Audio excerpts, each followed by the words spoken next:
Nice little Wisconsin weather we got here. It's not too bad. It was very cold the last couple weeks, but coming into the shop here, this is our garage, two-side garage. I'll be posting more about that at a different time. This is what's going to be going up. I got a customer coming in a little bit here, picking this up. This is a nice Broyhill credenza TV stand type thing. Sideboard. Actually, I think they're called sideboards more. I would say this is a little bit more of a newer one. I know that I did state that we do like more 70s furnitures, but if we do stumble across something like this at a really good deal, we're gonna pick it up. So this one we bought for 45 bucks. I found this online on Facebook Market, got it for 45 bucks. Local, right around the area. It just needed a nice cleaning. Remember, look for the ones that pictures look rough. That's kind of the gems that you want to kind of look for because people don't know the potential for it. This is a nice one, and they're fully adjustable. So what I did was cleaned it out. You know, we'll always do a cleaning. Pull out the drawers. Make sure you clean underneath here as well. There's web sometimes, and you know you don't want to load this up in someone's truck and you tip it over and you put it in there, and then there's a bunch of webs under there. Nobody really likes that. Tool bag over here. Got the heater. Always got the heater on back here. I always got screw gun on hand, some gloves, our stuff, cleaning stuff, gold in case you ever got to touch things up. I'm always touching things up. This is gonna get all out of here in a couple minutes here because these people are coming in about half hour. So I do like to have the place nice and clean. This will all be removed.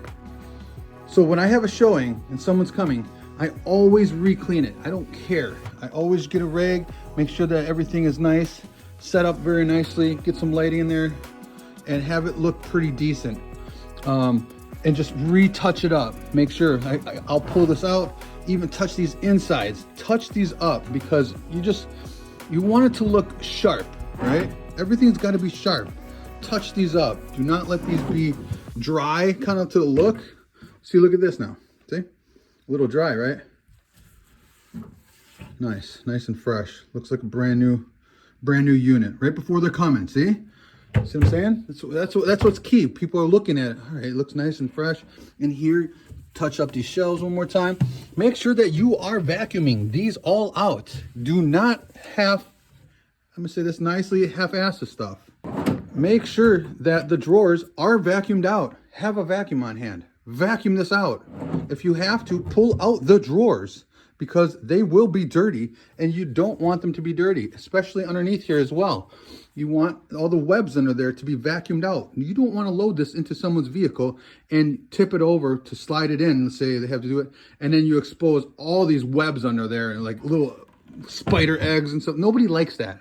That is not professional.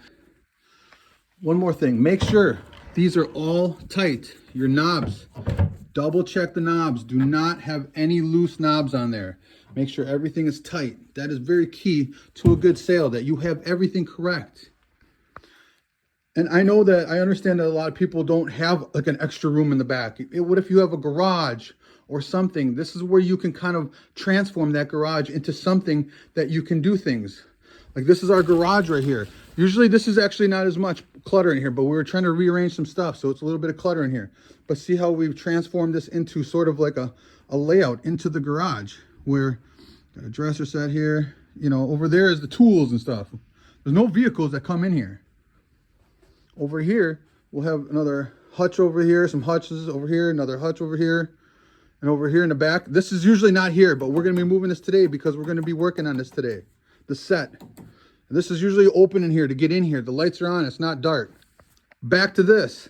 Now, it's a Broyhill. Broyhill is one of the top good names around here. It's not like some super fabulous, like, expensive stuff, but it is very top line stuff for some Midwest people, I would say. We are in the Midwest. Broyhills is what we like. Keep an eye out for Broyhills. Broyhill hutches. Broyhill hutch right here. I got some other ones. We'll go through the hutches a little bit later at a different time. I picked this up for 45 bucks. I cleaned it up, put some sauce on it. Everything is good. The back on this needed a little bit of, this part right here was all kind of exposed and kind of popping out here. And what I did is just grab some more screws, put it in there, and got this done. So you do want to kind of have the back nice and clean if you can. It's professional, and you don't want things kind of half-assed. So like I said, 45 bucks turns into 500 bucks. So I wanted $500 for it. Somebody said, I'll give you 400 bucks for it. I kind of want to get the sale out. I want to get some inventory out. I'm going to do the sale. I said, that's fine. They said they're going to come today and pick it up. They're on their way right now. So this is going to be sold at a nice little profit. Usually we would try to get 500 for it, but since we want to just kind of get some inventory out, we do sit on things for a long time. Not a long time, but for a little bit longer than we, usually people want to sit on things, because we know there is the value and somebody will pay for that. Do not list this up for 500 and then have somebody say, hey, I'll give you 250 bucks. Yeah, maybe you paid 45 bucks for it and you make some money, but this solid wood has more value. This has value, and it's a Broyhill. If this was a IKEA thing or some stupid Amazon thing that's just kind of cheap wood kind of thrown together, whatever, but we don't mess with those kind of cheaper things. We kind of stick with the solid wood. People like these things. They want wood. I stick to numbers. Like if I have it up for 5, I'm making a good profit on it, right? Because I spent 45 bucks on it and just kind of cleaned it up, and now I'm flipping it for 400. He's going to give me 400. So I said, that's fine. I'm not going to be too picky on it, but I know that if I did wait around, I could get 500 for it. But I want to get the sale out, and we got this dresser set coming in here, and I need to work on this next. This needs to get worked on. It's been sitting here for about a week and a half. I ordered a part for it, and it was the wrong part. It didn't fit. It kind of sucks. I will go through this one with you next. So this is I did a lot of spraying, took off the stuff. I had to find another one because this is broke. But yeah, we'll go through that a little bit later. So right now I'm focused on this Broyhill, on this sale. I got the place heated up. I'm not, pressuring anybody. And I know, like I said, like if you're doing it in a garage, it might be a little cold. Maybe get one of those big torpedo heaters that really kind of warm it up. People kind of like to look at things when it's kind of comfortable for them. When they're in a position where it's freezing and they don't want to be, it's just not comfortable for them. It makes them kind of want to get in and out. But when they kind of have time, so when they come in here, I'm going to be like, hey guys, here's the Broyhill. Take a peek at it. And what I usually just say is, I will be back in a little bit. Go ahead, take your time. No rush, no pressure. Then I jet out here. After about maybe like 4 minutes, 3 or 4 minutes, I'll come back and, I'll just be like, hey guys, so what do you guys think? And usually right here, they figured it out. I'm not standing in front of them waiting for them to talk it over. Like, I just don't do that. I don't want to do that. I just feel like people don't want to have that pressure. And when you step away from the scene, you are letting them talk about it. I don't care if they're going to say it's not worth it, or this or this or this. They're going to nitpick at it. Look, this is what I want for it, and this is what I want. I'm not going to, I don't really kind of play people's games and stuff like that. Hey, if you don't want to pay for that, and the 400, this is what I got it down. I knocked it down 100 bucks. I'm good with the sale, and they're probably more than likely going to take it. Okay, but like I said, make the deal. All right, have it comfortable.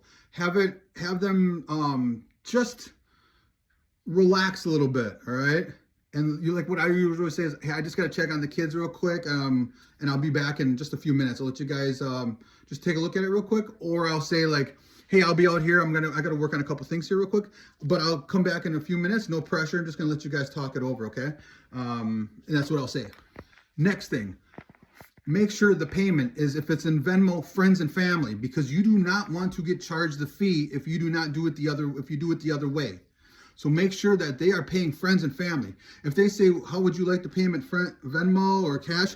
Just say preferably cash. We don't really want to do Venmo, but we'll do it if we have to. But it has to be done friends and family. If you do not do it that way, we do get incurred a fee. So let's say that you're trying to sell a hutch for like 1,500 bucks. Doing a friend, then he doesn't do it friends and family. He does it the other route. Guess what? We're gonna have to do the payment and change the payment up, and they're gonna have to pay us the extra fee that they didn't do with friends and family. Another thing is, make sure that when somebody's coming to do a pickup, you have your driveway open. You do not want your vehicle in there. You do not want to have to, have 2 cars in the way and having to take something out. We pull both of our vehicles out, and I tell them to pull in right away in reverse, so that if you are going to take it, we're gonna load you right up and get you out of here. Another thing, 2 things to always have on hand. We have plastic on hand that we wrap our goodies. So if somebody's gonna take it, we always offer, we do wrap it up. If you want to, we can wrap it up for you. They usually will say, sure. It's kind of a professional thing, wrap it up. I do like to wrap up the top as well, and get it kind of really nicely wrapped up for them. And then I'll have some blue tape, painter's tape, and I'll sometimes just make sure if the drawers are kind of flimsy or they're pulling out, that they don't just slide out. And some people like it when they're moving it in the house or something like that. The drawers are not going to fly out. We have a little piece of the tape, so I'll just kind of grab a piece of tape here and on there. Just a tip, I do keep these inside the house in the wintertime because for some reason they don't really work too good if it's cold out and you're trying to peel these out and peel these back. So I do try to keep some things inside the house. Plus any cleaner or glass cleaner, keep it in the house if it's cold out. Yo, so I got the sale done. They took the credenza. So that was a nice little flip. Another thing, when we left, she went to us and she said, you know, I just wanted you guys to know that you made this a really good experience. I was like, hey, you know, that's what we do. You know, no pressure, wrapped it up in plastic, make sure everything is done good. We have a little company card, we stick it right in there. And then we just, you know, we help load it up and that's it. Transaction's done. Remember, 45 bucks, went to 400. All I did was just clean that. You will have people ask you, where did you find this? Where did you find this? You do not tell them where you find things. You just say, we find them at estate sales, all around, we go everywhere. Do not tell your people your tricks and your goods that you kind of are making the sale for. And like I said, I do usually, like 99% of the time, only flip older 70s furniture, but that one I couldn't pass up. It was 45 bucks. It was a little bit newer of a credenza, but it was Broyhill. So it had the name, it had the look, it had that tiger eye look. It's just what people want, and they took it. So I had a few hits on it. Took me a little bit, took me about a week, but we did flip it. So it's a pretty good profit, cash. See what happens? Not that bad. Now, back in the shop. This is where we're at. We got rid of the credenza. They took it. Bam, out of the way. Now we brought in the dresser set that we're going to be working on. I had to find another knob because the knob was missing a knob. And then it was missing another. One of those are broken. Those big pullers for this, the big dresser sides. One was broken. So I have to clean this all up now. It comes with the matching 2 tables in the back. I will talk about this on a next video. All right, guys. I will see you guys in a bit. Peace.